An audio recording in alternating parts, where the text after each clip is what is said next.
Welcome to the Craze in 10 or less. This is the show where I give it to you in 10 minutes or under. And if I don't, I have a confession. Today might not be that day. Anyway, warriors of virtue. Warriors of who? Yeah, I know. That's that 1990s flop. But I want to talk about it. That's the topic of the day. I'm Sam the Crazy Man Vera. Stop acting up. Let's get it.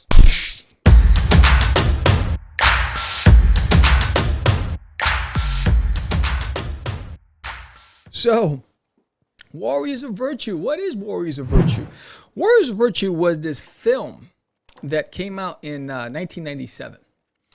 And back then, I actually enjoyed it. So I'm going to go on record. I enjoyed it. I know it was a rip on the Ninja Turtles. Everyone was trying to come up with their own, action sharks and fighting kangaroos. But I enjoyed it. Well, it was written by Michael Vickerman and Hugh Kelly. And the Law Brothers were the distributors. It was in 1997. And you knew it was a flop. And that's why not too many people heard about it. Because the budget was $36 million. The domestic earnings was $6.5 million in the U.S. Internationally, 108. I'm hoping that's 108 million. It might be 108,000, but anyway. So four brothers decided to go and take a crack at their dream. They knew nothing about producing film. They knew nothing about Hollywood. They had a rich father.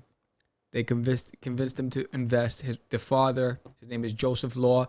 He owned one of the biggest toy manufacturing companies in China and Hong Kong.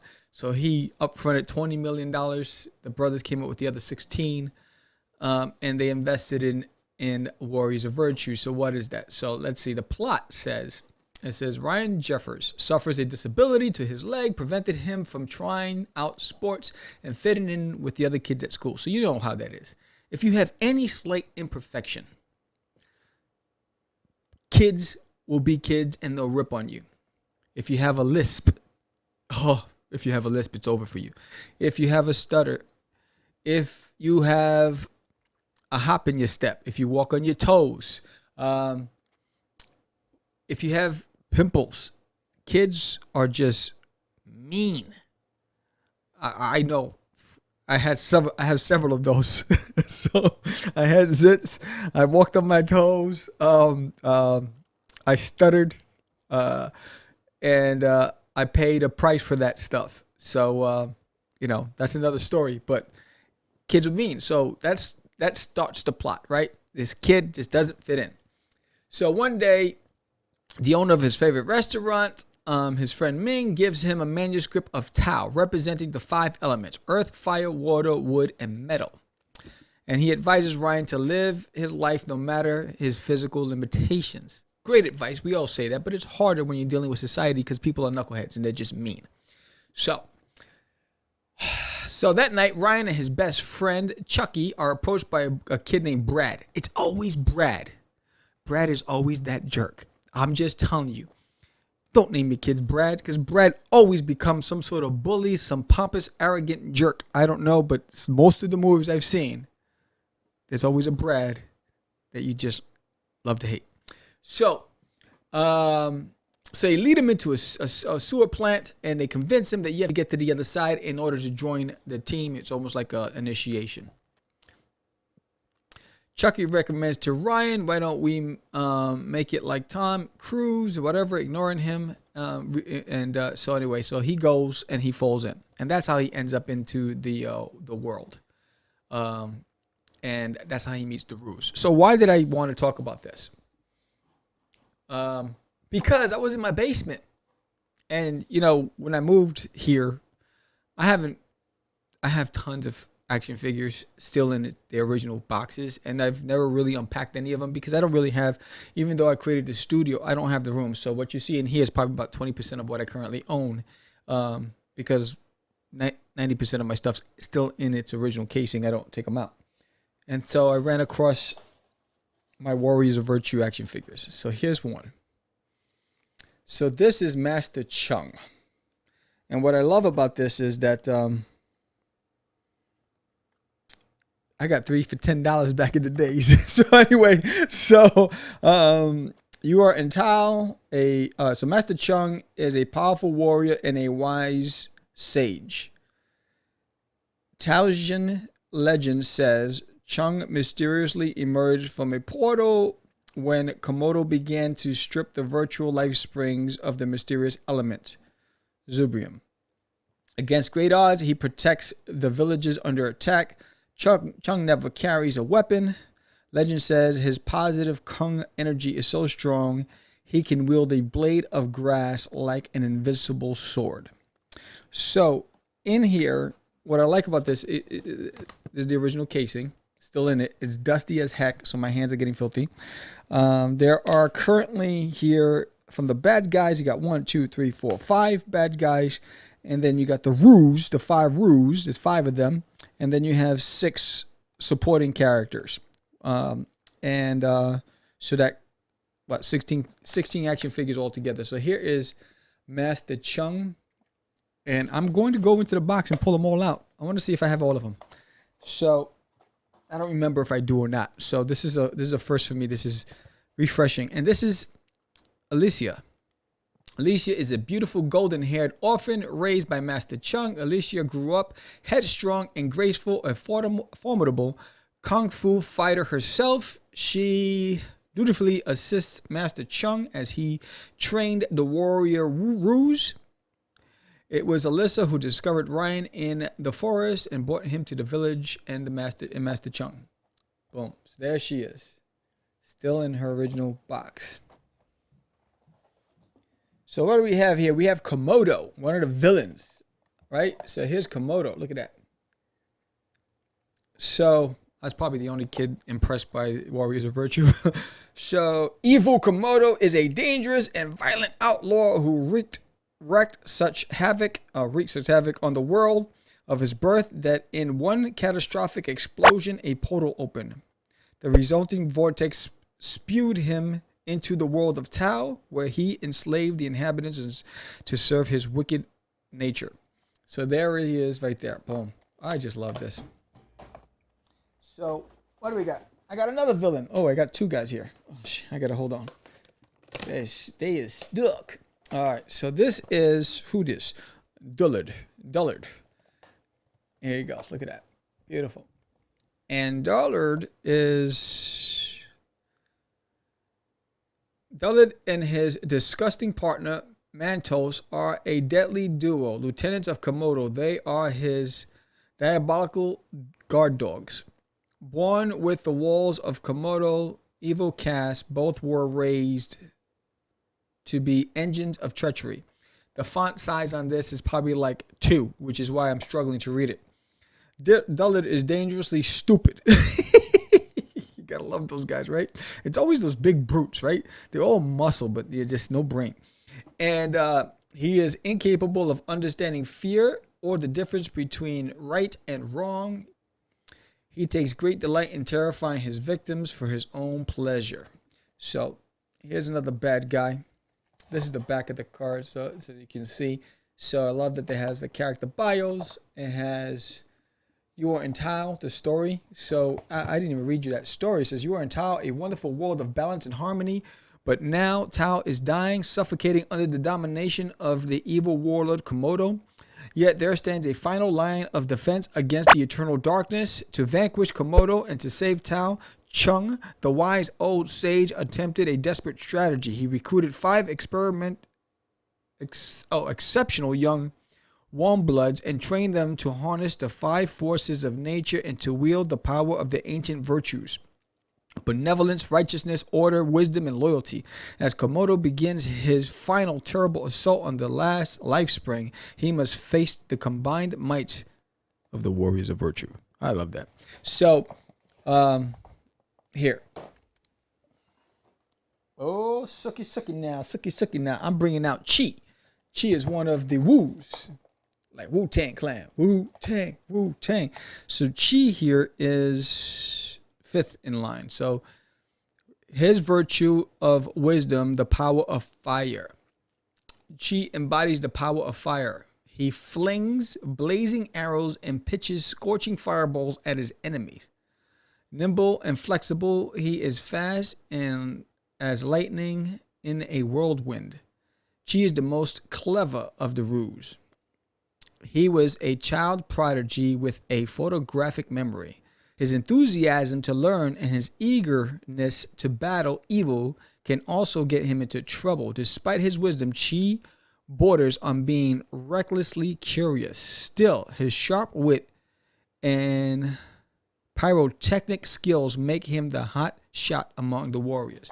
Sounds kind of like me, right? Too smart for my own good. Anyway, so there you go, Savior. Talk about you again. Yeah, I know. I can't help myself. All right, so here, oof, looks like there were spiders laying eggs in here, and they probably hatched because that's how. Look at it. I just took off a spider's nest.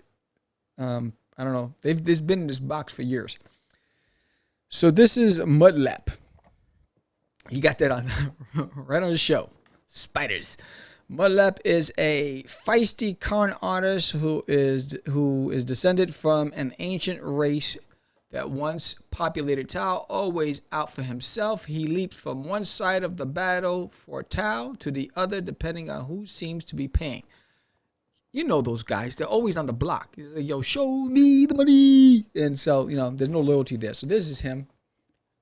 It's there. He's got his bag, his hat, and his... Oh, jeez. These spider eggs are sticking to me. I got to go and sanitize.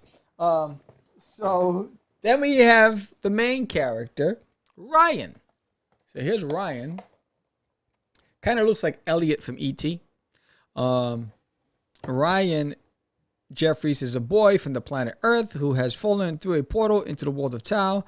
His dream to be a heroic adventurer has suddenly come true. He has been thrust into the midst of a war between the ferocious Komodo and the warriors of virtue. So you already know that part because I told you that in the beginning. And let's see, what do I have here? So I have Mantis. Ooh, Mantis, look at that. Pretty cool, pretty cool. So Mantis, I don't know if I have all of them.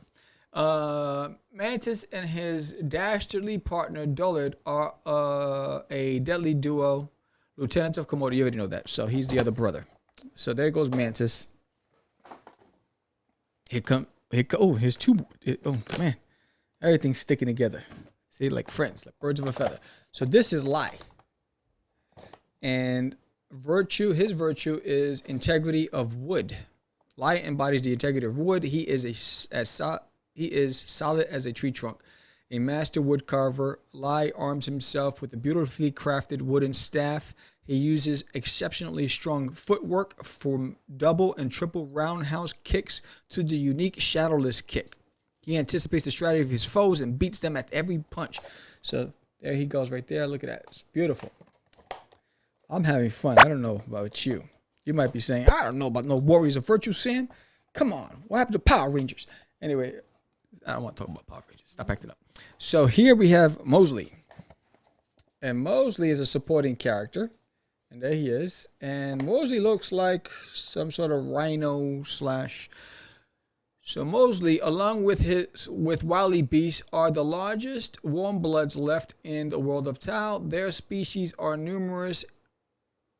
In the days of the old order, they roamed the lush forests and fertile valleys until they were mercilessly slaughtered in Komodo's first invasion. Now, only a handful of these gentle, large, warm bloods still survive. Mosley speaks in a native dialect that only a few can understand.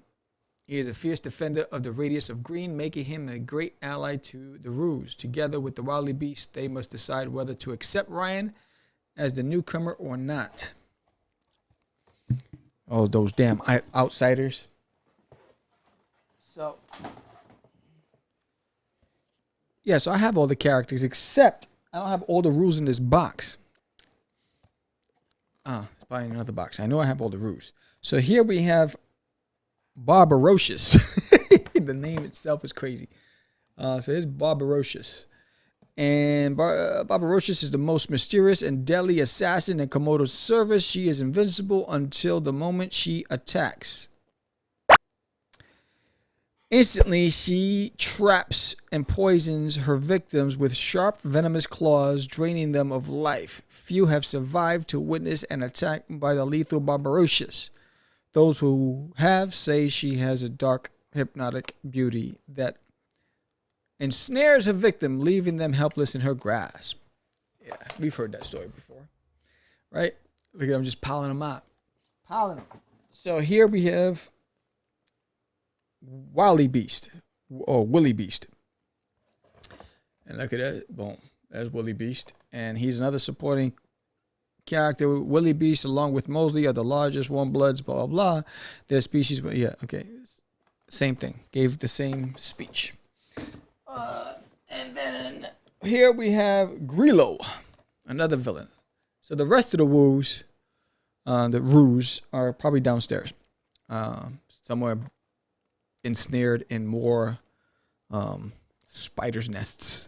So Grilo is the commander of the warlord Komodo's entire legion of ruthless soldiers. So he's the commander, right? So there he is. Boom. So it's pretty fantastic. I have to do some research and find out if they ever did a comic book. My hands are filthy now. I'm gonna turn to Spider Sam. Anyway, so what happened? Why did it fail? I just went through all these characters. They seem like they gave it a lot of thought. In reading the history of Warriors of Virtue, I believe why it failed is because the four brothers weren't smart enough to get outside consultation and seek professionals to help them develop and build upon their idea. What it sounded like to me was four brothers, they were like, look at the Ninja Turtles are taking over. Let's come up with our own Ninja Kangaroos. Those guys over there are coming up with Ninja Gorillas, and those guys are coming over there with Kung Fu Elephants. Let's come up with the Roos. And so it was almost like riding the wave, riding behind a surfer, but you crash because the surfer caught the wave at its height, at its peak, and you caught the tail end. And that's what happens, right? So I think, number one, they invested their own money. Bad idea.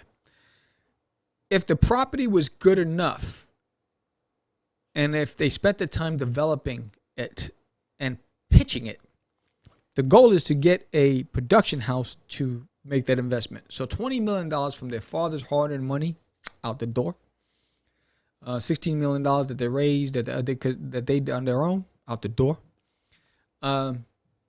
I don't know if they've ever done anything again since, but I think here's where ambition and reality clashed.